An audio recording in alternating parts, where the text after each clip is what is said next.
Nagbabalak ba kayong mag long ride at ang gusto nyong puntahan ay White Sand Beach? Hindi crowded, maganda ang kalsada at ang tanawin sa daanan. Tapos feel na feel mo yung nature vibes. Tara, samahan nyo kami sa aming overnight tour sa isang beach resort sa Aurora.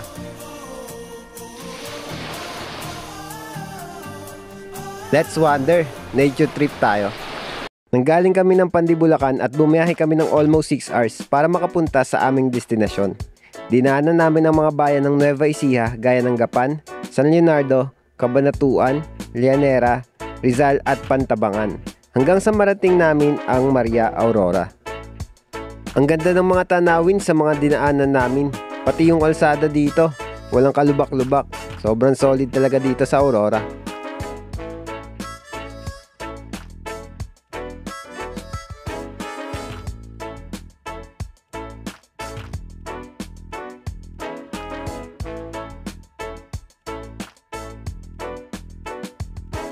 Dito ay bandang Dipakulaw Aurora na to. Sobrang ganda ng tanawin sa gilid. Nakaka-excite na mag-swimming sa dagat.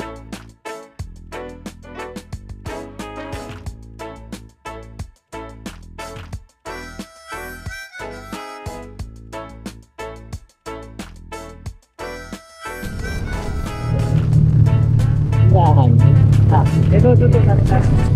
Ba-shampoo. O, check-in muna tayo. Check-in muna tayo.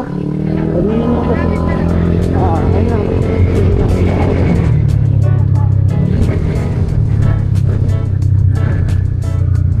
Your destination is on the right.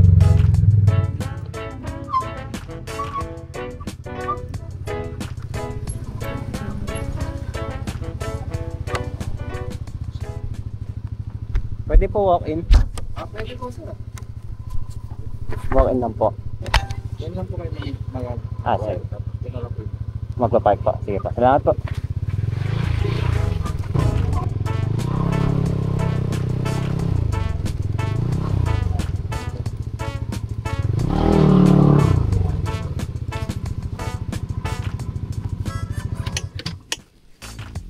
Okay, dito na kami. Sa Sand and Stars.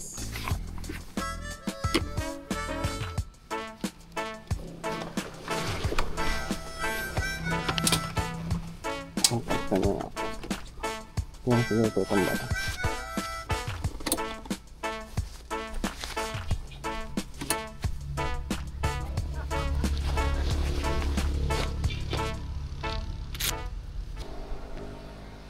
Sand and Stars. At dumating na kami dito ngayon sa Sand and Stars, Dinadyawan, Dipakulaw, Aurora. So itour ko muna kayo kung ano yung makikita nyo dito pagpasok nyo ng beach resort. Tara!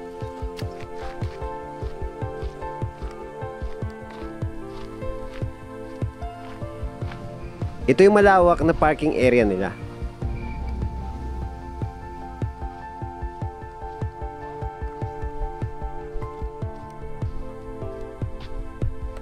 Pagpasok nga dito ay kapansin-pansin ang luntian na kapaligiran. Mapayapa at magaan sa pakiramdam ang vibes dito. Kaya talaga namang nakaka-relax. Walk-in nga lang pala kami dito nung pumunta. Pero mas maganda kung magpabook kayo para sure na may makukuha kayong accommodation. Dahil sabi nila ay napupuno rin ang kanilang accommodation lalo na pagka holiday o summer. Kaya mas okay na magpabook para hindi masayang yung punta nyo dito.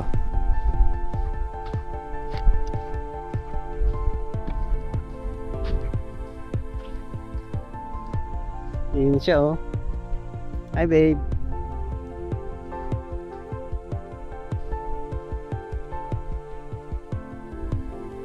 Happy?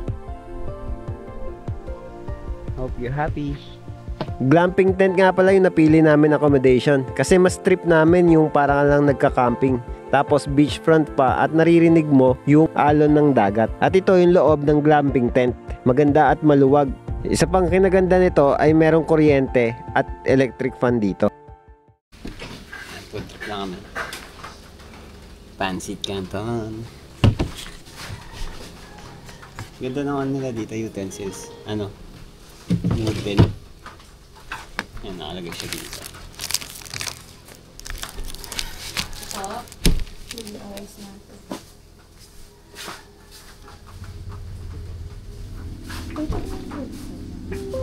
Ha? Nagugutom na ako, babe. Trip pa kayo. Muna to. Hindi, gusto ko na lang. Chicharon pala dapat tinunga mo. Ay, kunin mo. Backpack ka. Oo, ba?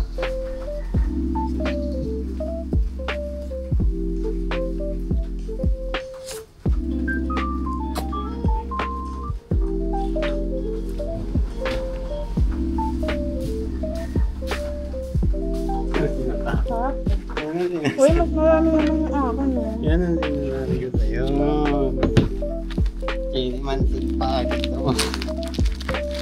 Ito talaga binibili ko. Ito na lang. Pagtapos magayos ng gamit sa accommodation ay kumain muna kami. Nagpaluto kami dito ng pansit canton at umorder na rin ng kanin. Meron nga pala kaming baon na chicharon kaya yun na rin yung inulam namin. Ang kinaganda dito ay meron silang sari-sari store at pwede ka pang magpaluto. Meron silang mga rice milk kagaya ng silog. Meron din silang mga drinks, kape at mga alak. Oo, pwede uminom ng alak dito.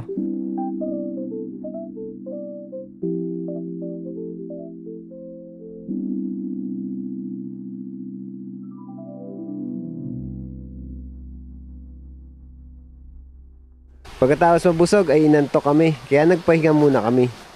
Kainitan din ng araw kaya hindi muna rin kami lumabas ng accommodation. Pagising, eto na.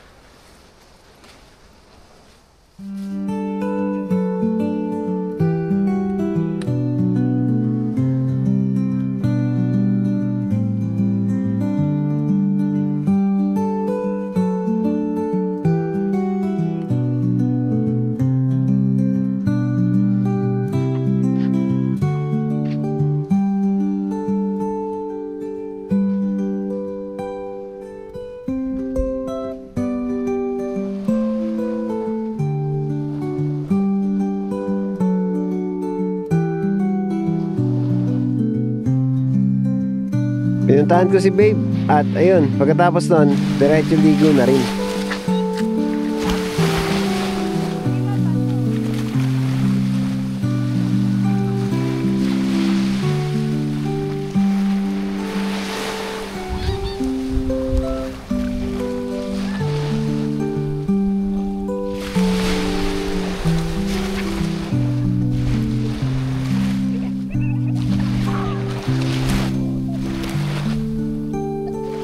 Pagtapos nun ay napag-isipan namin mag-chill sa dalampasigan. Kaya naman umorder kami ng 3 bote ng San Miglite at mga pulutan.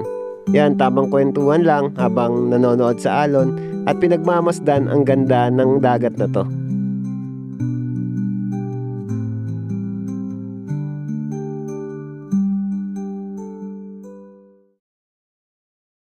Pagkatapos nun ay nagbanlaw na kami at inabot na rin ng dilim. Sa mga oras na to ay kumain na rin kami ng aming hapunan, kaya nagpapaantok na lang kami sa labas ng aming tent. Ito nga pala yung paligid paggabi.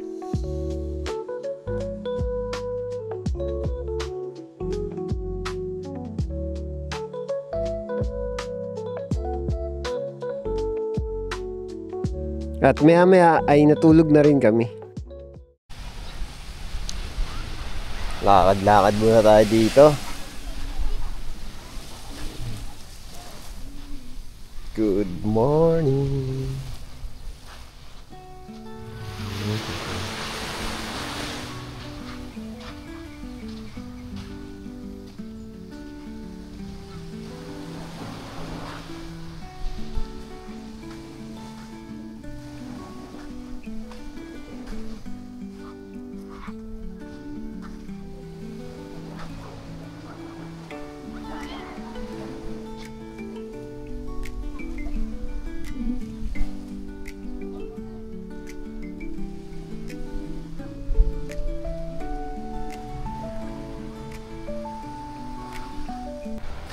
Muna tayo dito sa resort.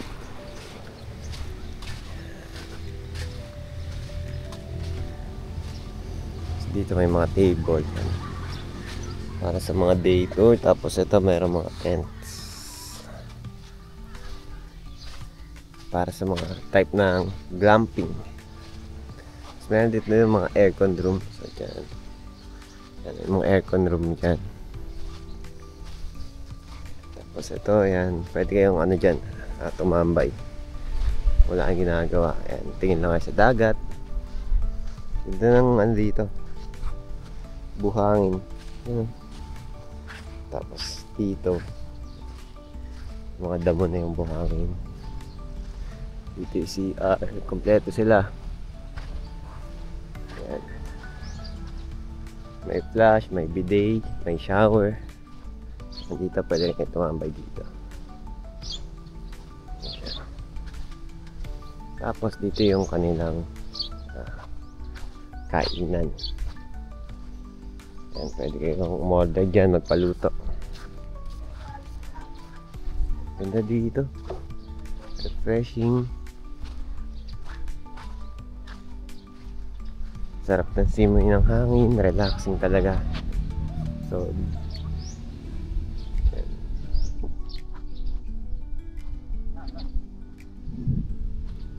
Tapos kung gusto nyo naman ng tag dito, gusto nyo naman ng activities, yan. Meron ditong banana boat. Hindi ko lang alam kung magkano. So pwede kayong mag ano dyan, banana boat. Tanong nyo lang kung magkano. Lalo kung marami kayo, magtotropa, magparkada, ayan, family, pwede dyan guys. Kung meron kayo madalang bola, ayan, pwede kayo mag volleyball. Sa ganito, pwede kayong tumambay. Enjoy nyo lang yung napakagandang view dito guys. So po tayo dito. Yan. So, po lang kayo dito. Tapos damhin ang hangin at tignan ang napakagandang view. Yan. Ganda.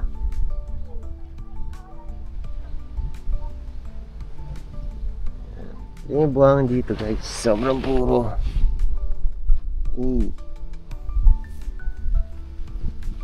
Though medyo mabato dun sa ano, bandang pinakadagat. Sa Dalampasigan yan. Pag lumusong kayo dyan, medyo mabato na. Sa may bandang unang part ng dagat. Ang ganda dito guys. Sobra.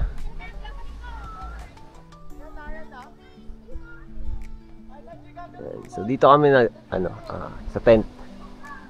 Tent kami kasi gusto namin na simple lang, at the same time naririnig namin yung alon ng dagat. Yan. Tapos ang ganda ng tent nila, maluwag. Actually kasya hanggang 4 na tao, pero sa nila, policy nila is hanggang 3 lang. Yan. So since yan, 2 lang kami, maluwag talaga sa loob. May electric fan, may kuryente. Sobrang sulit na para sa 2,000 pesos na ibabayad mo. From 1 PM to 11 AM. Yan, yung check-in and check-out dito. Sobrang dito, sarap. Nature vibes. Sobrang aesthetic. Okay, so dito muna ako, tambay muna ako dito. Enjoying ka lang. Okay. Ganda dito guys, sobra. So mamayang 11 AM out na kami. Tapos pupunta kami sa Pantabangan. So hinintay ko lang magising si babe kasi may free breakfast nga pala dito guys. May free breakfast. So kakain muna kami, then baka mag-aya siya, tumambog muna sa dagat, tapos banlaw, then yun, baka umalis namin. So for the meantime, yan, mag-enjoy muna ako dito habang tulog ko si babe. So solve na kasi ako sa tulog. Same time gusto ko rin i-enjoy itong gantong napakagandang view. Yan. Walang ganito sa Bulacan. Yan. Kaya kahit napakalayo dito guys, sobrang sulit, sobrang ganda. Ayos na ayos. Yan. Sand and stars. Okay. Yan. So dito yung kainan nila. Pwede kayong bumili, pwede kayong order.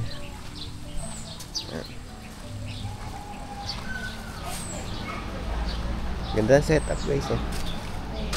Ang ganda. So may mga bilihin dyan. Pwede kayo pumili. Pwede na kayo na magdala pagkain, guys. Pwede kayo magpaluto dito. Kasi yan, parking area. Ayan, malamig. Andun yung motor namin. So from dito, ito yung makikita nyo, guys. Ayan. Parang may lutuan din doon. Grilling area. May mga stove yan. So feeling ko, kung may dala naman kayo, pwede rin kayo magluto dito. Ayan.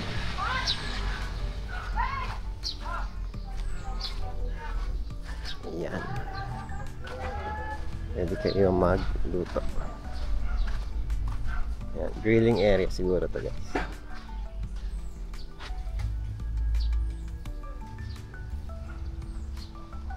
Pero sarap po. Ano, tumambay dito.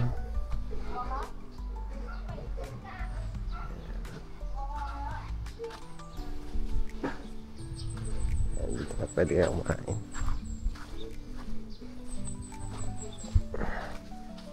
Eh, di ba nandito kayo, ay, yung kaya kong gusto ng January. Buong January kasi buong 1 hour. So ito yung free breakfast dito sa Sun and Stars. Ayan. So top silog with coffee. Ayan. So pwede kayo mamili ng coffee. Ayan. Yan, at nag-breakfast na kami. So ang ganda ng view dito. Habang kumakain kayo at umiinom ng kape, ay nasa harap kayo ng dalampasigan. Masarap yung pagkain nila at nakakabusog din. Kung bibilin nyo nga pala yung silog meals, ay nasa 120 yung kanilang presyo. Depende kung anong silog meals yun. Pero lowest na yata is 120.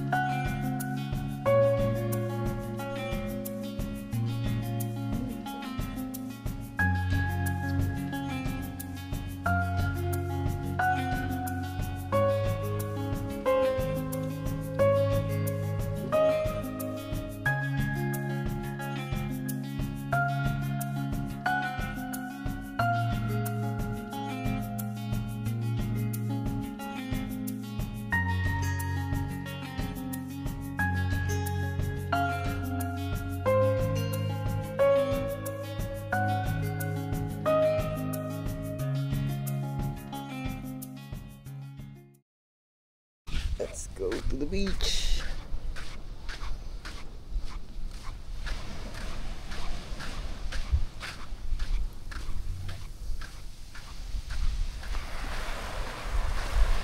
Babe, tara. Doon tayo sa may ano, bangka para malilim. Picture mo na tayo. Eh, Uy, nakikita yung ano ko, baby. hindi. Picture mo ba? Ako na lang. Okay, mo ko ulit. Wait lang, wait lang.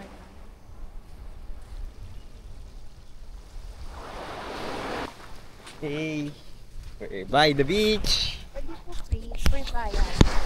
Babe.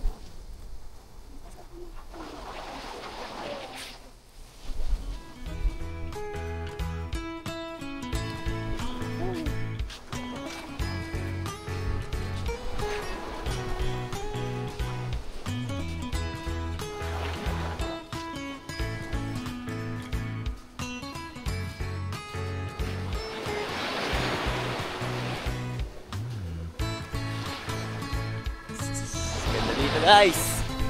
Woohoo!